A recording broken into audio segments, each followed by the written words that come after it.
Memang masa tu Iblis ni dihalang, tapi dia curi-curi masuk. Seperti mana kita dah baca sebelum daripada ni, syaitan juga curi-curi naik ke langit untuk mendengar khabar berita dari langit. Kita sebut dalam bulan ni kan, Nabi SAW kata syaitan ni dia naik ke langit ni untuk curi khabar. Nabi tunjukkan seperti jari dia berlapis-lapis. Dapat satu khabar, dapat je dia akan pas kepada yang bawah, pas ke bawah, pas ke bawah dengan cepat. Kerana apa? Kerana saat itu adanya rejaman-rejaman bintang yang Allah Ta'ala jadikan untuk merejam syaitan. Maka dia naik tu sebagai curi-curi. Jadi macam mana syaitan boleh masuk goda Nabi Adam dalam syurga? Jumhur jawab yang pertama, dia masuk secara curi-curi. Okay? Ada juga yang berkata, ini riwayat Israiliyah daripada kitab Taurat, annahu dakhala fi famil hayyah ilal jannah. Ada kata syaitan, iblis ni dia masuk dalam mulut ular, yang mana ular tu menyusup masuk dalam syurga. Wa qad qala ba'dhum yahtamil annahu waswasa lahumā wa huwa kharijun min babil jannah. Ada juga kata syaitan mewaswaskan mereka sedang syaitan tak masuk pun ke dalam syurga. Dia tak boleh masuk pun, cuma dia bisik daripada luar syurga. Dan ada juga yang berkata waswas syaitan ni boleh berlaku dalam bisikan dia. Walaupun syaitan duduk di bumi, dia boleh membisikkan sesuatu kepada Adam di langit. Wallahu ta'ala a'lam.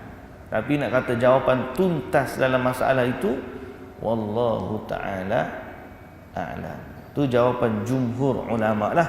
Ada beberapa jawapan yang disebut. Macam mana iblis boleh menggoda Adam dan Hawa di dalam syurga, sedang iblis telah pun dihalau daripadanya.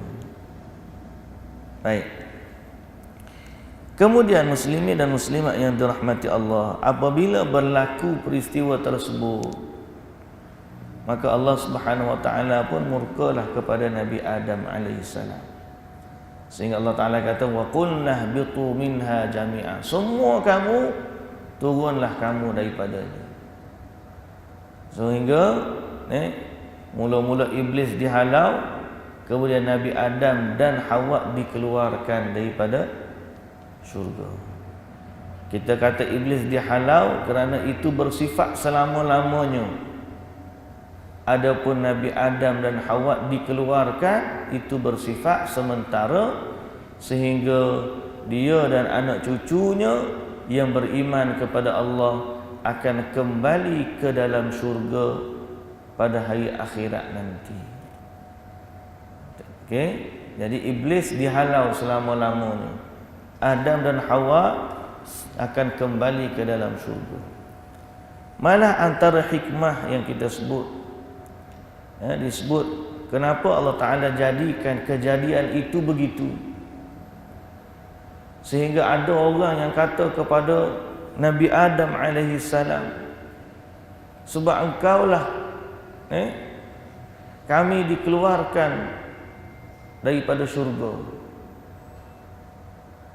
Jawab Adam apa? Dalam hadis Nabi SAW sebut, Nabi Adam jawab, apakah kamu mencela aku pada sesuatu yang Allah Ta'ala telah tetapkan sebelum daripada dia menciptakan aku? Betul tak? Kalau orang kata lah, sebab Nabi Adam makan berkhuldi, kalau tak makan kita ni duduk dalam syurga pak sudah dah. Kita flashback balik. Sebelum Allah cipta Nabi Adam, Allah kata kepada malaikat, dia cipta manusia ni untuk duduk mana? Di bumi dah. Wa idh qala rabbuka, ayat hak mula kita baca ayat 30. Wa idh qala rabbuka lil malaikati inni ja'ilun fil ardi khalifah. Daripada awal Allah berkehendak mencipta manusia untuk tinggal di bumi. Jadi kalau orang kata kalau Adam tak makan, kita duduk dalam syurga selama-lamanya tak keluar. Jawapan dia tidak. Nabi Adam sendiri jawab juga macam tu. Nabi Adam jawab apa? Apakah kamu mencela aku pada sesuatu yang Allah Ta'ala telah tetapkan sebelum daripada dia cipta aku? Habis itu apa hikmah kalau Allah Ta'ala jadikan Nabi Adam sempat duduk dalam syurga sebentar, supaya manusia dalam hati mereka, dalam keinginan mereka, cita-cita mereka ada rasa nak kembali kepada dia. Dan kata Nabi sallallahu alaihi wasallam dalam hadis, apabila manusia masuk syurga di akhirat nanti, dia lebih kenal tempat tinggal dia di dalam syurga berbanding daripada rumah dia di dunia. Mana bila buka pintu syurga tu, pakak pergi syurga masing-masing, dia kenal rumah dia dalam syurga lebih daripada dia kenal rumah dia di dunia. Itu antara hikmah kenapa Allah Ta'ala jadikan Nabi Adam duduk dalam syurga sementara sebelum daripada diturunkan ke bumi. Jadi supaya kita ni rasa untuk kembali kepada syurga. Di situlah Allah Ta'ala letakkan Nabi Adam AS sebelum daripada dia diturunkan ke bumi. Adapun secara takdir, memang pada awal kejadian memang Allah Ta'ala sebut kepada malaikat untuk dia jadikan manusia ni tinggal di bumi. Baik. Kemudian apa yang membezakan kita dengan Kristian? Orang Kristian mereka juga percaya Adam dan Hawa. Adam and Eve dia panggil. Pasal apa baru ni saya tengok dalam internet ada orang lelong pemotong pizza, ada dua pemotong pizza. Dia kata pemotong pizza Adam dan Hawa punya. Tak tahulah betul ke tidak betul. Tapi nak sebutnya mereka juga percaya. Dan kepercayaan mereka apabila Nabi Adam telah makan buah larangan tersebut, maka dia telah berdosa dan semua anak cucu Nabi Adam mewarisi dosa tersebut. Istilah mereka dipanggil the original sin. Dosa warisan. Dosa warisan. Mana setiap yang lahir mewarisi dosa Nabi Adam dia makan. Adapun bagi kita tak ada. Mereka ni lahir, lepas lahir kena baptize, dibaptiskan oleh padri untuk disucikan daripada dosa tersebut. Untuk disucikan dosa tersebut.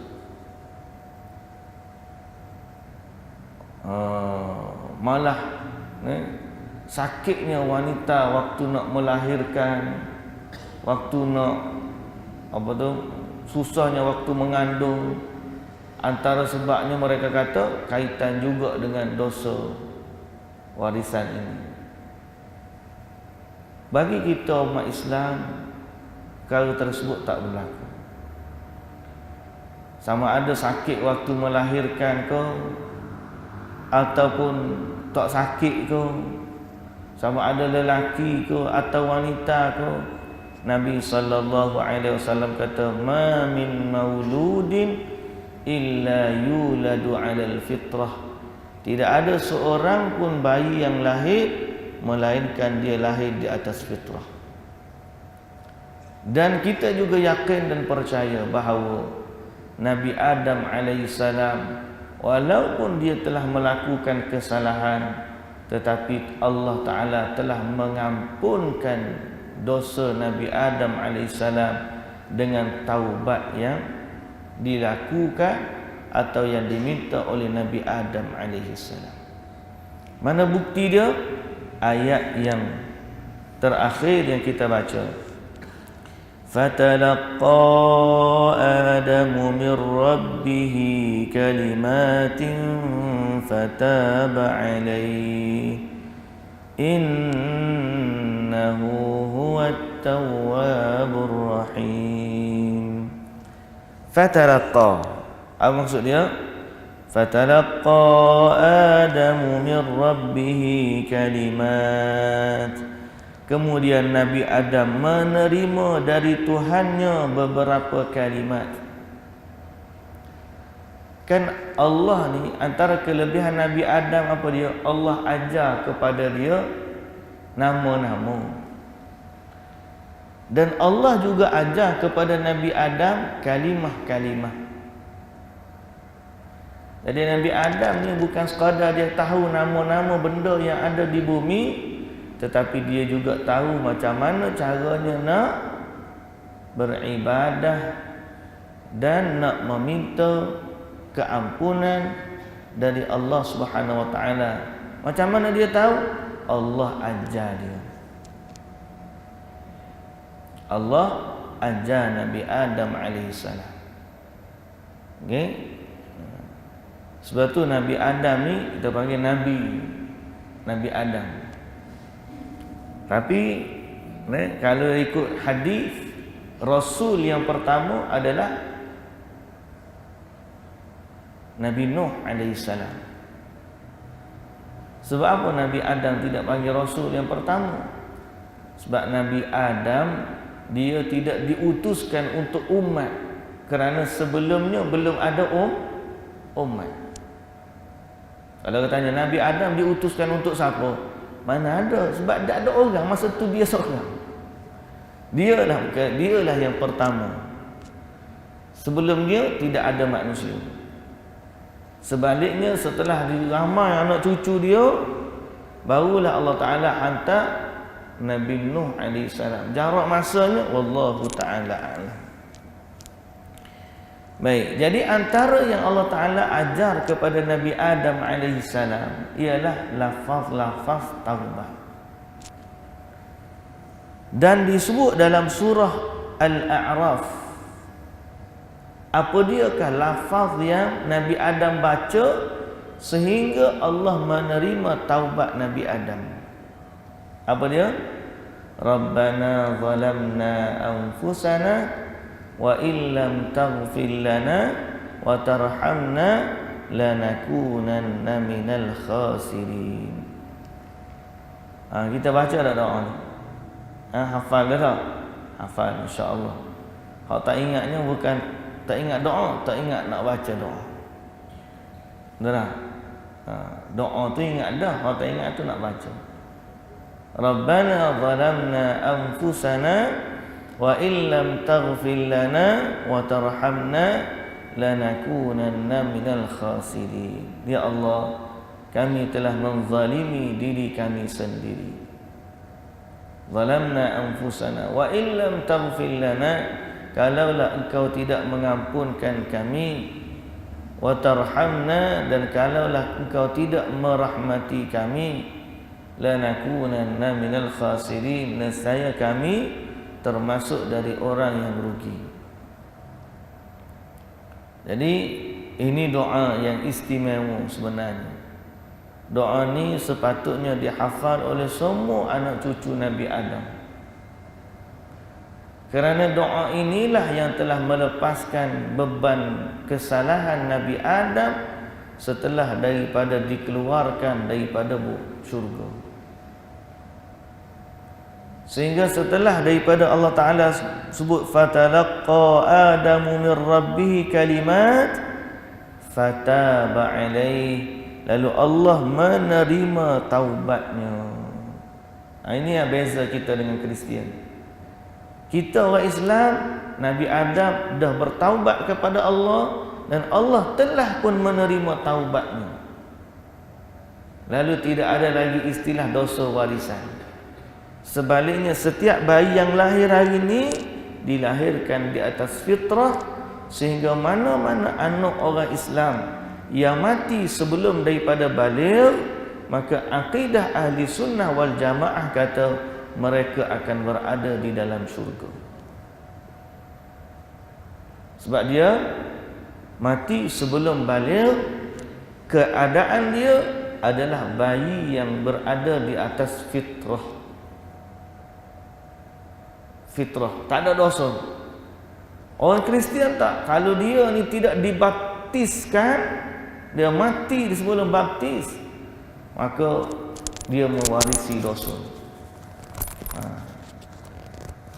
Jadi sebab tu sebenarnya dalam bab agama ni, kembali kepada agama Islam adalah antara cara yang mendamaikan, antara keimanan yang mendamaikan.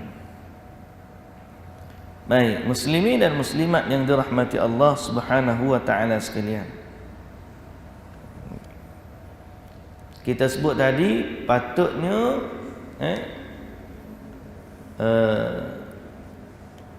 setiap anak cucu Nabi Adam hafal doa ni. Dan dalam doa ni, muslimin dan muslimat yang dirahmati Allah, terdapat satu, nak kata rahsia, boleh juga sebagai rahsia, tapi bukanlah rahsia yang tidak nampak, tapi rahsia yang menjadi tips, faktor macam mana doa atau taubat seseorang diterima oleh Allah Subhanahu wa taala. Kerana dia ada senada dengan doanya Nabi Yunus waktu dalam perut ikan Nun. Apa dia? Pertama, mengiktiraf diri dengan dosa. Mengiktiraf diri dengan dosa. Apabila Nabi Adam sebut Rabbana zalamna anfusana, ya Allah, kami telah menzalimi diri kami sendiri. Makna ini adalah kerendahan diri kepada Allah dengan seorang itu mengiktiraf kesalahan dia. Ya Allah, aku hamba yang bersalah, aku hamba yang berbuat zalim. Rabbana zalamna anfusana. Sama tak dengan doa Nabi Yunus? Sama. La ilaha illa anta subhanaka inni kuntu minaz zalimin. Itu satu, rahsia pertama. Iktiraf diri dengan dosa. Yang kedua, wa illam taghfir lana, rabbana zalamna anfusana wa illam taghfir lana wa tarhamna, sekiranya engkau tidak mengampuni kami dan tidak merahmati kami. Ini juga menunjukkan rahsia yang kedua setelah mengiktiraf diri dengan dosa dan kezaliman, memuji Allah dengan kemuliaan dan keampunan. Kalau nak Nabi Yunus, la ilaha illa anta subhanak, tidak ada Tuhan yang berhak disembah melainkan Engkau, maha suci Engkau ya Allah. Dalam doa Nabi Adam, wa illam taghfir lana wa tarhamna, sekiranya Engkau tidak mengampuni kami dan Engkau merahmati kami. Maknanya apa? Tak ada dah orang lain yang boleh mengampunkan dosa melainkan Allah. Ini satu bentuk pujian kepada Allah Subhanahu wa taala. Lanakunanna minal khasirin, nescaya kami termasuk dari kalangan orang yang rugi. Dan ini menunjukkan pengharapan yang penuh, pengharapan yang penuh kepada keampunan. Selain daripada mengiktiraf dosa, memuji Tuhan, Yang ketiga ialah mengharapkan dengan penuh pengharapan kepada Allah Subhanahu wa taala. Baik, muslimin dan muslimat yang dirahmati Allah Subhanahu wa taala.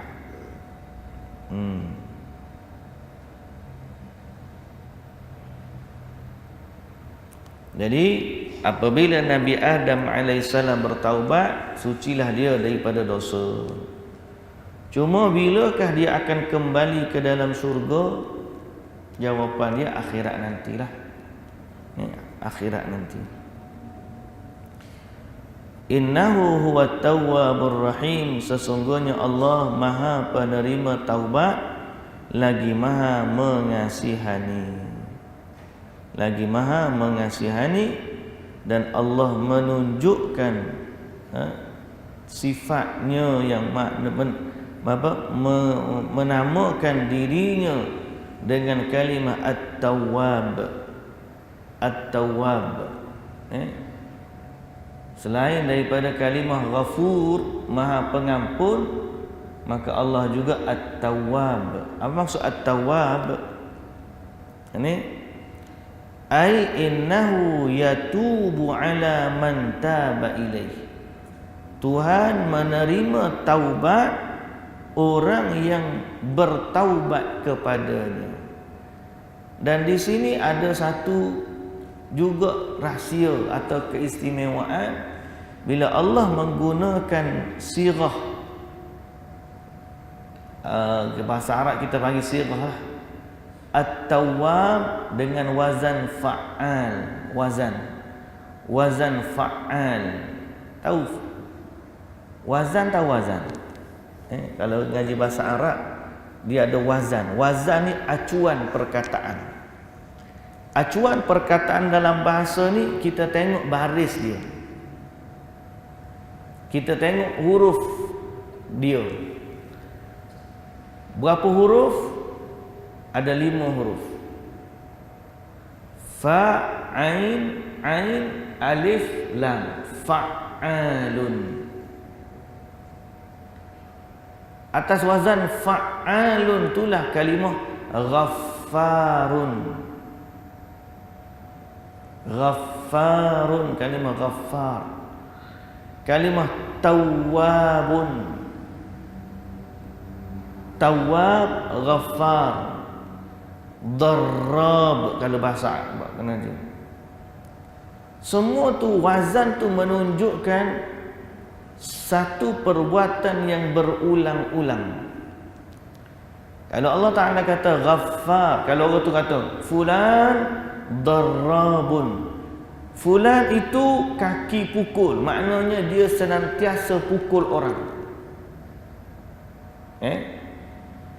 Dia guna kalimah wazan tu. Darrabun, fa'alun, menunjukkan senantiasa. Maka bila Allah guna kalimah tawwabun, ghaffarun, menunjukkan senantiasa, iaitu Allah ni Maha senantiasa menerima taubat. Innahu huwat tawwabur rahim. Allah ni Maha senantiasa menerima taubat orang yang bertaubat kepadanya. Maknanya apa? Allah terima dah taubat Nabi Adam alaihissalam. Kemudian mari anak cucu dia buat kesalahan pula. Allah terima lagi taubat selama mereka ni tahu Allah adalah Tuhan yang penerima taubat. Dan selama mereka bertaubat kepada Allah Subhanahu wa taala. Dan di sinilah luasnya rahmat Allah kepada hamba-hambanya. Semoga Allah Subhanahu wa taala menjadikan kita hamba yang senantiasa bertaubat kepada Allah, dan hamba yang tidak putus asa dari rahmat dan kasih sayang Allah Subhanahu wa taala. Muslimin dan muslimat yang dirahmati Allah, ayat yang seterusnya qul nahbitu minha jami'a kita akan sambung pada besok hari insya-Allah. Wallahu taala a'lam. Dan sekali lagi saya ulang dan saya sebut muslimin dan muslimat yang dirahmati Allah, Jadilah orang yang sibuk dengan kalam Allah, jangan terlalu sibuk dengan kalam manusia. Dalam masa yang sama, kita waktu masih lagi dalam waktu-waktu yang kritikal, banyakkanlah berdoa kepada Allah agar Allah Subhanahu wa taala melantik orang yang baik untuk memimpin kita, dan banyakkanlah mengadu kepada Allah. Jangan mengadu kepada makhluk, jangan mengadu kepada manusia. Sebaliknya kita orang yang belajar, orang baca Quran, orang yang faham tentang apa yang Allah Ta'ala nak bagi tahu kepada kita. Bukan faham semua pun, faham sikit-sikit pun tak benda. Yang kita faham perkara tersebut, maka perbanyakkanlah kita berdoa kepada Allah dalam waktu-waktu sebegini. Kita tak nak perkara yang berat ataupun mudarat berlaku pada agama kita, kepada dunia kita, kehidupan dunia kita, kepada ahli keluarga kita, kepada harta benda kita, ekonomi kita. Dan kita juga tak nak berlaku perkara-perkara yang memberi kemudaratan kepada akhirat kita. Itu yang doa kita dah baca dalam istikharah tu. InsyaAllah kita akan sebut lagi dalam bab-bab perkara tu, kepentingan macam mana kita menjaga agama kita pada waktu-waktu yang akan datang, insya-Allah. Wallahu ta'ala alam. Subhanakallahumma wa bihamdika asyhadu an la ilaha illa anta astaghfiruka wa atubu ilaik. Aqulu qawli hadza wa astaghfirullahal azim li wa lakum. Wassalamu alaikum warahmatullahi wabarakatuh.